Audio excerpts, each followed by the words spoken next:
சென்னை, பெங்களூர் மாதிரியான சிட்டிஸில் தான் அதிகமாக ஹாஸ்பிட்டலில் பில் சார்ஜ் பண்ணுவாங்கன்னு நினச்சிட்ருப்போம்.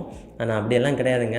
ஈவன் நம்ம நாகர்கோயிலில் கூட ஒரு பேசிக்காக பெர் டே ஐசியூ சார்ஜ் 10,000 மேலே கேட்குறாங்க. ஸோ அப்படின்னா ஒரு 10 நாள் ஸ்டே பண்ணால் யோசிச்சு பாருங்கள், அதுவே ஒரு சார்ஜ் வந்துடும். ஸோ எப்போவுமே ஒரு 5 லேக்கில் ஹெல்த் கவர் போதும், ஒரு 3 லேக் ஹெல்த் கவர் போதும் அப்படிங்கிற மாதிரி யோசிக்காதீங்க. ஒரு நல்ல அடிக்கேட் கவர் வேணும்னு யோசிச்சுக்கோங்க. ஒரு 10 லேக்கோ இல்லை, இப்போதைக்கு நிறைய பிளான்ஸ் அன்லிமிட்டடாக வந்துட்டுருக்காங்க. ஸோ இந்த மாதிரி நல்ல பிளான்ஸை போட்டுட்டிங்கன்னா உங்களுக்கு எந்த ஒரு பாதிப்பும் இருக்காது. முக்கியமாக ரூம் ரெண்ட் கேப் இல்லாமல் பார்த்துக்கோங்க, பேமெண்ட் இல்லாமல் பார்த்துக்கோங்க.